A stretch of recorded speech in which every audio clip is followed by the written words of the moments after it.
ಮಾಡಿದಂಥ ದಾಖಲೆಯನ್ನು ಬಂದಿರ್ತಕ್ಕಂಥ ಈ ರಾಜ್ಯದ ಮುಖ್ಯಮಂತ್ರಿ ಯಾರಾದರೂ ಇದ್ರೆ ಸಿದ್ದರಾಮಯ್ಯನವರು. ರಾಜ್ಯಗಳು ಮಾತನ್ನು ಹೇಳ್ತಾ ಇದ್ದು, ಭವಿಷ್ಯದ ದಿನಗಳಲ್ಲಿ ಯಾವುದೇ ನ್ಯಾಯಮೂರ್ತಿಗಳು ಈ ರಾಜ್ಯ ನೇಮಕ ಮಾಡೋದು ಯಾವುದೇ ಆಯೋಗದ ಜವಾಬ್ದಾರಿಗಳನ್ನು ನಿರ್ವಹಿಸಬಾರ್ದು, ಸ್ವೀಕಾರ ಮಾಡ್ಕೊಬಾರ್ದು ಅನ್ನೋದನ್ನ ಸತ್ಯ ಇದೆ. ಅದನ್ನು ಬಹುಶಃ ನಿನ್ನೆ ಒಂದು ತೀರ್ಮಾನ ಮಾಡಿ ಬಹಳಷ್ಟು ಮಾರ್ಮಿಕವಾಗಿ ಮಾತಾಡ್ತಾ ಇದ್ರು. ನಮ್ಮ ಚಲವತ್ ನಾರಾಯಣಸ್ವಾಮಿ ಹೇಳ್ತಾ ಇದ್ರು, ಮುನಿಯಪ್ಪನವರೇ ಯಾಕೆ ಬೇಸರದಲ್ಲಿದ್ದೀರ, ನಿರ್ಣಯ ಮಾತಾಡ್ರಿ ಅಂದ್ರೆ ನಿಮ್ಗೆ ಅನ್ಯಾಯ ಆಗಿದೆ, ಆದರೂ ಸಹಿಸ್ಕೊಳ್ರಿ. ಮಾದೇವಪ್ಪನವರೇ ನೀವು ಹೇಳ್ದಂಗೆ ಕೊಂಡಿದ್ದೇನ್ರಿ, ಪರವಾಗಿಲ್ಲ ಅಂದ್ರೆ ಒಪ್ಕೊಳ್ರಿ. ಇಡೀ ರಾಜ್ಯದ ಜನ ಗಮನಿಸ್ತಾ ಇದ್ದಾರೆ. ನೆನ್ನೆ ಒಂದು ಸ್ಟೇಟ್ಮೆಂಟ್ ಅನ್ನು ಮಾಡ್ತಾ ಇರೋ ರೋಸ್ಟಲ್ ವಿಚಾರದಲ್ಲಿ, ಇಡೀ ರಾಜ್ಯದಲ್ಲಿ 8 ಮಾಧ್ಯಮದಲ್ಲಿ ಬಂದಿರೋದು, ಪ್ರಿಂಟ್ ಮೀಡಿಯಾದಲ್ಲಿ 8 ಹುದ್ದೆಗಳು ಮೀಸಲಾತಿ ಘೋಷಣೆ ಮಾಡಿದರೆ ಅದಕ್ಕೆ ಒಳ ಮೀಸಲಾತಿ ಅನ್ವಯಿಸೋದಿಲ್ಲ. 15% ಮೀಸಲಾತಿಯಲ್ಲಿ ಒಂದು ಹುದ್ದೆ ಅವಕಾಶ ಸಿಗದೇ ಇದ್ರೂ ಸಹ ಒಳ ಮೀಸಲಾತಿ ಅನ್ವಯಿಸೋದಿಲ್ಲ. ಮತ್ತೊಂದು ಚಲವಾದಿ ನಾರಾಯಣಸ್ವಾಮಿ ಹೇಳ್ತಾ ಇದ್ರು, ಇಡೀ ರಾಜ್ಯದ ಆಡಳಿತ ಒಂದು ಯೂನಿಟ್ ಆಗಿರೋದಿಲ್ಲ, ಎಲ್ಲ ಇಲಾಖೆಗಳ ಸಪರೇಟ್ ಯೂನಿಟ್ಗಳಾಗಿರ್ತದೆ.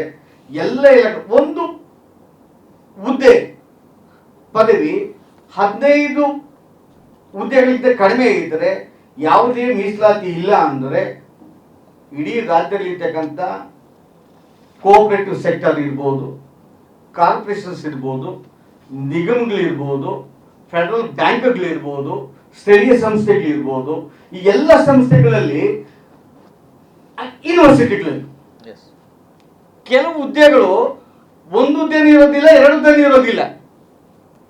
ಎಲ್ಲ ಯೂನಿವರ್ಸಿಟಿ 99% ಯೂನಿವರ್ಸಿಟಿಗಳಲ್ಲಿ, ಕೋಆಪರೇಟಿವ್ ಸೆಕ್ಟರ್ಗಳಲ್ಲಿ, ಆಮೇಲೆ ಡಿಸ್ಟ್ರಿಕ್ಟ್ ಯೂನಿಟ್ಗಳಲ್ಲಿ 2, 1, 3, 4 ಹುದ್ದೆ ಇರ್ತದೆ. ಅಂದ್ರೆ ಯಾವ ಇಲಾಖೆಯಲ್ಲಿ ನೀವು ಮೀಸಲಾತಿಯನ್ನು ಒಳ ಮೀಸಲಾತಿ ಕೊಟ್ಟಿದ್ದೀರಾ ಅಂದ್ರೆ ಇಡೀ ರಾಜ್ಯದಲ್ಲಿ ಒಳ ಮೀಸಲಾತಿ ಜಾರಿ ಇಲ್ಲ ಅಂತಾನೆ ಅರ್ಥ ಅಂತ ನನ್ನ ಭಾವನೆ. ಜಾರಿ ಆಗ್ಲೇ ಇಲ್ಲ. ನಮ್ಮ ಮಹೇಶ್ವರ್ ಹೇಳ್ತಾ ಇದ್ರು, 4 ಸಾರಿ ಪೋಸ್ಟ್ಪೋನ್ ಆಗಿದ್ದಲ್ಲ, ಅಡ್ವೊಕೇಟ್ ಜನರಲ್ ಅಟೆಂಡ್ ಆಗಲಿಲ್ಲ, ಅಸಿಸ್ಟೆಂಟ್ ಅಡ್ವೊಕೇಟ್ ಜನರಲ್ ಅಟೆಂಡ್ ಆಗಲಿಲ್ಲ. ಎಲ್ಲ ಸಾರಿ ಬಗ್ಗೆ ಡೇಟ್ ತೆಗೆದುಕೊಂಡು ಬಂದಿದ್ದು, ಅದಕ್ಕೆ ಸ್ಟೇ ಇಲ್ಲಣ್ಣ.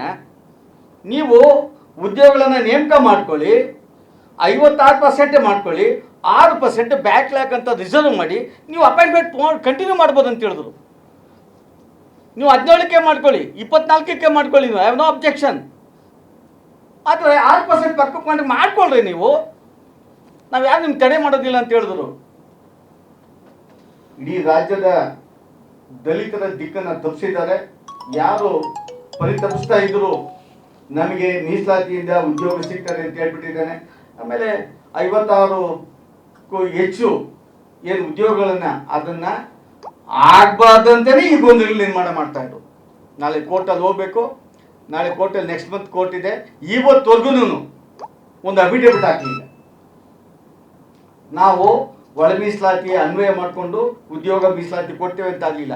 ಅಲ್ಲ, ಏನು ಬಿಲ್ ಆಗಿದೆ ಸದನದಲ್ಲಿ, ಏನು ಪಾಸ್ ಮಾಡ್ಕೊಂಡ್ರು ಈ ಬಿಲ್ಲನ್ನು, ಆ ಬಿಲ್ಲನ್ನು ಕೋರ್ಟ್ಗೆ ಇನ್ನೂ ಕೊಟ್ಟಿಲ್ಲ, ಇನ್ನೂ ಕೊಟ್ಟೇ ಇಲ್ಲ ಸರ್. ಇವರು ರಾಜ್ಯಪಾಲ ಹತ್ರ ಹೋದ್ರು, ತೋರಿಸಿದ್ರು, ಎಲ್ಲ ಟಿವಿಗಳನ್ನು ಕಳ್ಸ್ಕೊಂಡ್ರು.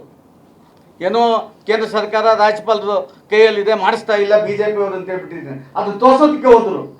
ಸಹಿ ಆದ್ಮೇಲೆ ಆ ಬಿಲ್ ಗೆಜೆಟ್ ನೋಟಿಫಿಕೇಶನ್ ಮಾಡಲಿಲ್ಲ ಸರ್. ಇದು ಏನು ಮಾಡ್ತಾ ಇದ್ದಾರೆ ಅಂತೇಳಿ ನಂಗೆ ಅರ್ಥ ಆಗಲ್ಲ. ಭವಿಷ್ಯ ಜನ ಇದು ನಂಬೋದಿಲ್ಲ. ಇಡೀ ಭಾರತೀಯ ಜನತಾ ಪಕ್ಷ ಈ ದಲಿತರ ವಿರೋಧಿ ಕಾಂಗ್ರೆಸ್ನ ನೀತಿಯ ಬಗ್ಗೆ ಒಂದು ದೊಡ್ಡ ಹೋರಾಟವನ್ನು ಕೈಗೆತ್ತಿಕೊಳ್ಳೋದಕ್ಕೆ ಬಹಳಷ್ಟು ಗಂಭೀರವಾದ ಚರ್ಚೆಗಳಾಗ್ತದೆ. ಕಾರಣ, ಈ ಒಳ ಮೀಸಲಾತಿ ತರ್ತೇವೆ ಅಂತೇಳಿ ಚಿತ್ರದುರ್ಗದಲ್ಲಿ ಸಮಾವೇಶ ಮಾಡಿರಿ ಈ ರಾಜ್ಯದ ಗೃಹ ಸಚಿವರು ಘೋಷಣೆ ಮಾಡಿ ಅಧಿಕಾರಕ್ಕೆ ಬಂದವರು ಇವರು. ಅದರಾದ್ಮೇಲೆ ಕುರ್ಚಿಯನ್ನು ಹಿಡಿದವರು ಇವರು.